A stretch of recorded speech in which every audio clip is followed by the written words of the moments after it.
Saúde os irmãos com a paz do Senhor. Nesta sexta-feira estamos aqui reunidos para louvar e bendizer o nome do Senhor e também para dar prosseguimento ao nosso estudo da Palavra de Deus, como nosso culto de doutrina.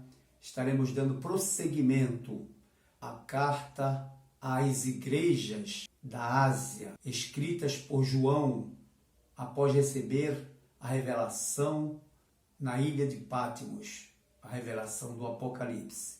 Oremos ao Senhor. Senhor nosso Deus, aqui estamos nós, Senhor, para te agradecer por tudo que tu tens feito para conosco. E nesta noite, Senhor, recebe o nosso louvor e a nossa adoração.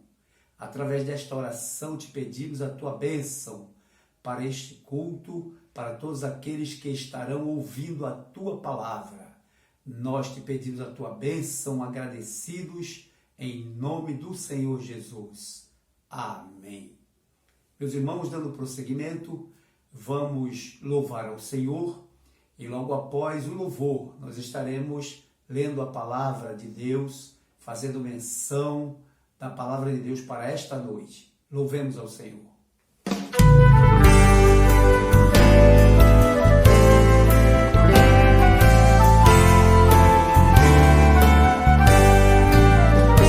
Pela fé que uma vez foi entregue aos santos, que nos vem por Jesus e nos seca o pranto, podem os crentes sem ter nenhum espanto prosseguir nas pisadas do Senhor. Nas tristezas, nas lutas, na dor, recorriam ao caro Jesus. A vitória lhes dava o Senhor, pelo sangue vertido na cruz. Os cristãos foram por tribunais lhes julgados, nas prisões inocentes à força lançados, e de seus bens terrestres despojados, mas alegres seguiram ao Senhor.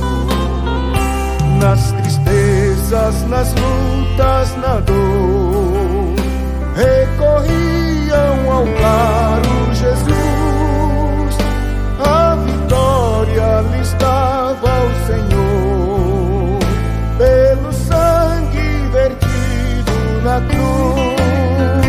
Peregrinos os santos no mundo andavam, nas cavernas da terra se refugiavam, e ali reunidos celebravam a Jesus, seu amado Salvador. Nas tristezas, nas lutas, na dor, recorriam ao caro Jesus. A vitória lhes dava o Senhor, pelo sangue vertido na cruz.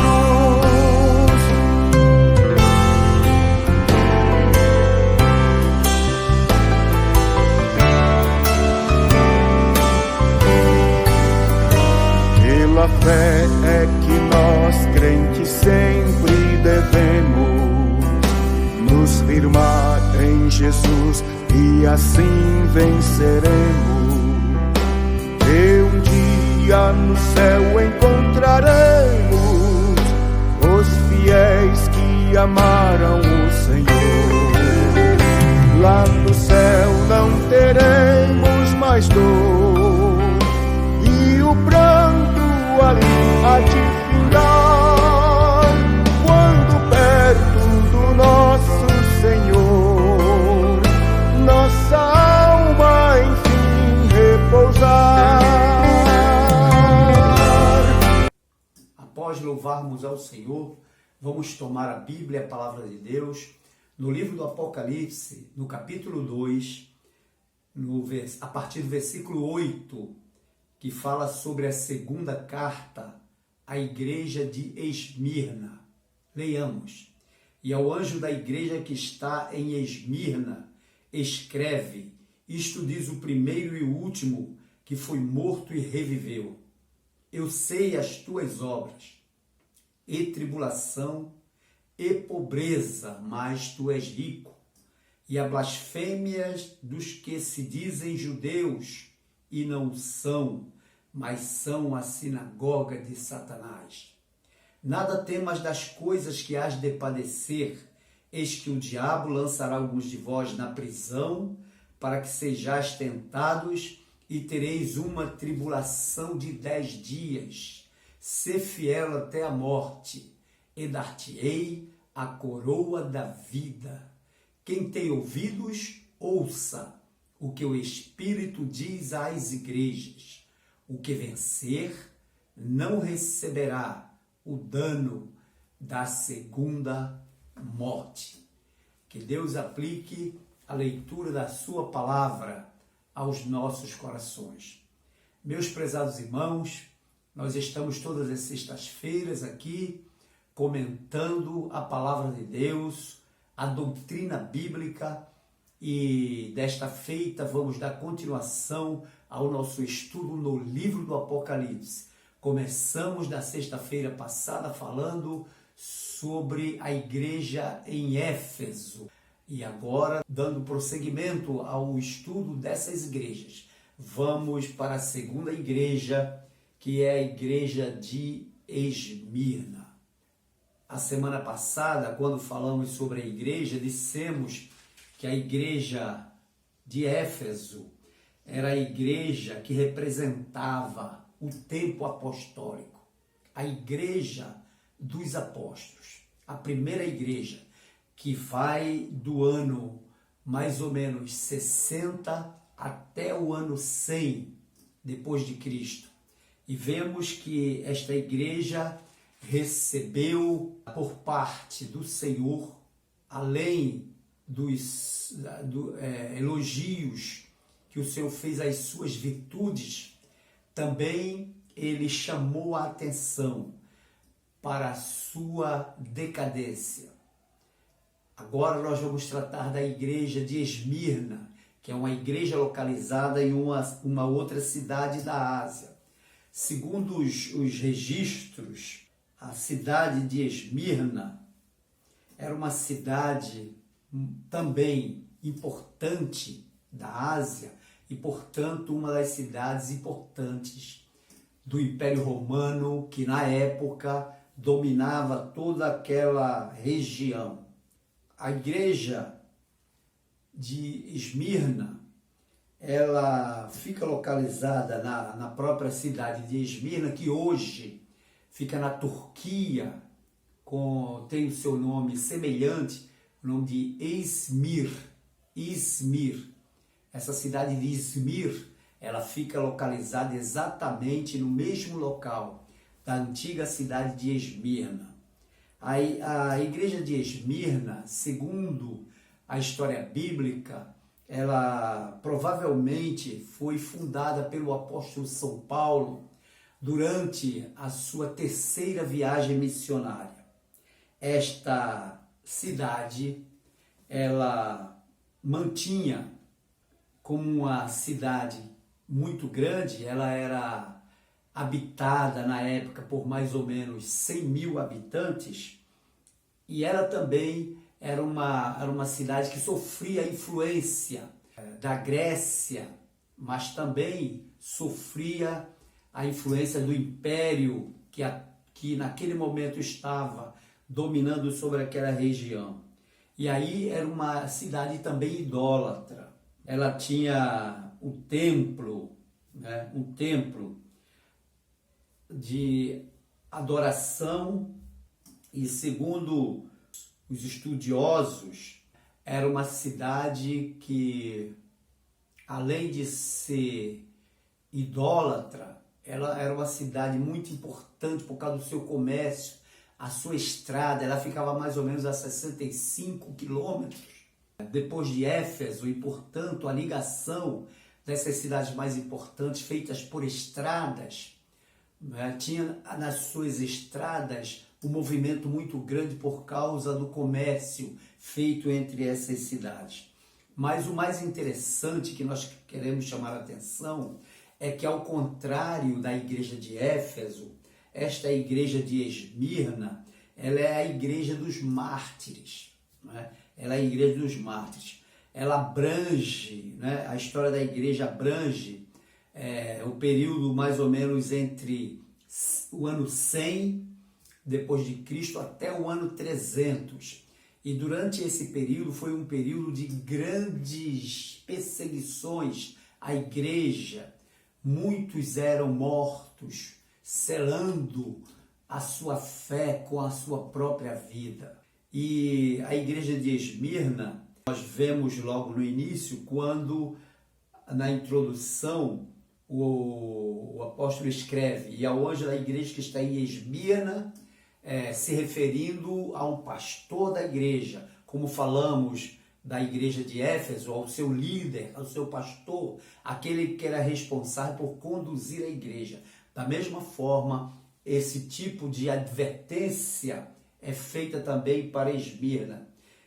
Quando essa informação ou a revelação de João é escrita, o anjo manda que enviasse esta carta a essas igrejas. E ele diz ao anjo da igreja que está em Esmirna, escreve: isto diz o primeiro e o último, que foi morto e reviveu. Esta expressão, quando ele diz isto diz o primeiro e o último, está se referindo à pessoa de Jesus Cristo, o primeiro e o último. Jesus Cristo é o princípio, né? Porque ele é o Criador, ele faz parte do momento de toda a criação. E aí, ele, quando se refere ao fim, ele se refere ao seu controle total, ao seu controle completo de todas as coisas, né? A consumação.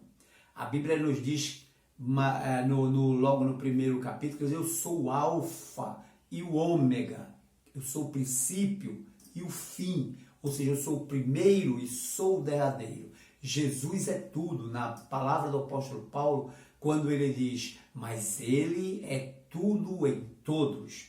E aí ele começa fazendo menção das obras da igreja de Esmirna, quando ele diz, conheço as tuas obras. Na igreja em Éfeso, a mesma forma, todas as igrejas que nós vamos estudar durante esse período do livro do Apocalipse, nós vamos ver essa advertência, Jesus mostrando para a igreja que ele conhece a igreja, que ele sabe o que é que a igreja produz, tanto de bom como de ruim. Por isso que ele diz, eu conheço as tuas obras. E nesse momento, quando ele diz, eu conheço as tuas obras, ele também diz assim, e conheço as tuas tribulações, né? E conheço as tuas tribulações, e conheço também a tua pobreza, mas tu és rico. Nós vamos observar que mais tarde, nós quando formos nos referir, né, à igreja de Laodiceia, Jesus fala dessa igreja de Laodiceia ao contrário dessa igreja de Esmirna. Era um momento de grande perseguição. Tanto perseguição no sentido natural, os crentes sendo perseguidos, sendo afrontados por aqueles que muitas das vezes até se diziam judeus. Mas, na verdade, o judeu que aqui no Apocalipse ele absorve a palavra pura, judeu, é aquele que aceita o Messias. É aquele que conhece que o Messias é real. Mesmo que muitos ainda estejam esperando o Messias, mas naquela ocasião, muitos judeus já aceitavam o Messias, né? E aí, quando ele diz, eu conheço as tuas obras e tribulação e pobreza, mas que tu és rico, ele estava vendo que, aparentemente, ou exteriormente, não é? Era uma igreja pobre, mas interiormente ou espiritualmente era uma igreja rica. Hoje nós fazemos distinção dessas qualidades nas igrejas que conhecemos, igrejas ricas e igrejas pobres. Muitas das vezes a igreja é rica, mas ela é pobre espiritualmente. O seu tipo de comportamento diante de Deus não apresenta nenhuma riqueza. Entretanto, muitas igrejas, e aí eu digo da igreja cristã no mundo, muitas igrejas até em países muito pobres, né, que não têm templos suntuosos, mas se oferecem a Deus, né, se oferecem a Deus a ponto de dar as suas vidas, como vemos em alguns países da África, da Ásia mesmo, né? Cristãos sendo mortos, cristãos selando a sua fé com as suas vidas, como era no passado. Essa igreja é a igreja perseguida, a igreja de Esmirna. Então, como nós falamos, os judeus reconhecidamente na Bíblia são aqueles que aceitam o Messias como real. Mas aí, a mesma advertência para a igreja de Esmirna com relação àqueles que se dizem judeus, causava naquela igreja tribulação, constrangimento de ver judeus indo de encontro, não crendo, até tentando provar doutrinas falsas. Aquilo que na história bíblica chama-se de judaizantes. Aqueles que atacavam a igreja com os seus falsos ensinos. E aí nós vemos, né, a escrita, quando a carta se refere a isso, mostrando as blasfêmias desses falsos judeus. Mas, em contrapartida, o Senhor estava amparando a sua igreja, o Senhor estava motivando a igreja, quando ele diz no versículo 10, nada temas das coisas que hás de padecer. Vejam que como igreja, que nós falamos igreja dos mártires, era uma igreja que já sofria, estavam sendo torturados, mortos, né? Selando, como dissemos há pouco, a sua fé com a sua própria vida, mas eles não esfriavam nos seus ânimos. Era uma igreja que não tinha grandes riquezas, mas tinha fé, tinha convicção naquilo que eles estavam pregando, naquilo que eles estavam vivendo. Eles sentiam a atração de Deus. É uma lição muito profunda para nós dessa época. A igreja precisa se conscientizar que serve a um Deus vivo e poderoso e que esse Deus, ele mostra o caminho melhor para nós seguirmos. É pena que muitos crentes nas igrejas não obedeçam a palavra. É como os falsos judeus que atacavam a igreja com as suas falsas doutrinas, os seus falsos ensinos. Mas aprove a Deus nesta noite, nós estamos aqui em torno da palavra de Deus, absorvendo o ensino que é dado através desta carta à igreja de Esmirna. E aí ele diz, nada temas das coisas que hás de padecer. Eis que o diabo lançará alguns de vós na prisão, para que sejais tentados, e tereis uma tribulação de 10 dias. Ser fiel até a morte, e dar-te-ei a coroa da vida. Meus irmãos, Satanás, ele procura tentar impedir o trabalho da igreja, o avanço da igreja, principalmente daquela igreja que busca a santidade, que busca a Deus através da palavra, que busca a Deus através da oração, de uma vida consagrada. Se possível, ele fará de tudo para impedir, até mesmo quando Deus permite a morte daqueles que são fiéis, porque ele é astuto, ele é violento, mas o Senhor, ao contrário, quando ele diz assim, olha, o ladrão, se referindo a ele, vem senão a roubar, a matar, a destruir, mas eu, diz o Senhor, venho para dar vida e vida com abundância. E aí ele fala para a igreja de Esmirna, dizendo, e tereis uma tribulação de 10 dias, ser fiel até a morte, e dar-te-ei a coroa da vida. Quando ele fala sobre a tribulação de 10 dias, os estudiosos da palavra de Deus, e a história mostra isso, acredita-se que representa, né, 10 perseguições principais que Roma lançou contra a igreja dessa época. Roma, com o seu conceito de idolatria, com o seu conceito de poderio, procurava abafar tudo que fosse contra ao seu pensamento. Mas a Bíblia nos diz, meus irmãos, que o Senhor estava com a igreja, inclusive incentivando, dizendo, nada temas ou não temas sobre a tribulação que a vez de passar, serão tribulações de 10 dias. Aí os estudiosos pegam esses 10 dias e argumentam com provas de que foram 10 perseguições, 10 maiores perseguições que Roma fez à igreja de Cristo naquela época, na época da igreja dos mártires. E aí, meus prezados irmãos, mas ele diz, ser fiel até a morte e dar-te-ei a coroa da vida.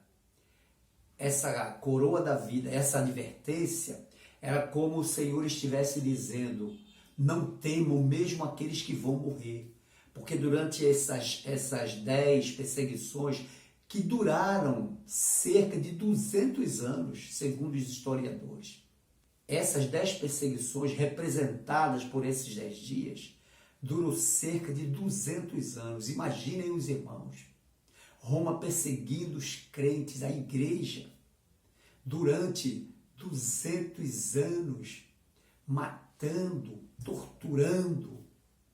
Mas esses crentes, eles não esfriavam, eles não arrefeciam os seus ânimos, eles estavam sempre ligados ao Senhor. E finalmente, meus irmãos, ele diz, quem tem ouvidos, ouça. No versículo 11, quem tem ouvidos, ouça o que o Espírito diz à igreja. O que vencer não receberá o dano da segunda morte. Ele como primeiro, como último, ele como aquele que foi morto, mas reviveu, agora garante para aqueles que vencerem, aquele que vencer não receberá o dano da segunda morte. A segunda morte é a morte eterna, é a morte que não tem mais solução. A primeira morte é a morte inicial e que muitos daqueles que morreram ressuscitarão. Muitos daqueles que morrem hoje ressuscitarão para a glória do Senhor. Mas aqueles que morrerem pela segunda vez, na segunda morte, não terão direito a essa coroa da vida que na carta o anjo manda que escreva. Mas para que se receba, para que se não receba o dano da segunda morte, é preciso vencer. Observe, os irmãos também vão notar isso, que daqui por diante, a partir da primeira carta, todas essas cartas, há uma promessa para aquele que vencer. Porque, meus irmãos, tanto no mundo quanto na igreja, aquele que quer ser fiel, ele precisa saber que Deus está com ele e que garante a ele uma recompensa especial. E essa recompensa é a vida eterna com o próprio Senhor. E aí, quando ele diz, quem tem ouvidos, ouça o que o Espírito diz à igreja. Nós não vamos agora ouvir as falsas doutrinas, os falsos ensinos, aquilo que dizem aos nossos ouvidos, com sofismas, ou seja, com meias verdades. Mas nós vamos atender à voz do Espírito. Por isso que na carta, ou nas cartas, ele diz, a quem tem ouvidos, ouça o que o Espírito diz à igreja, ou às igrejas. O que vencer não receberá o dano da segunda morte. Isto é, aquele que vencer não morrerá jamais.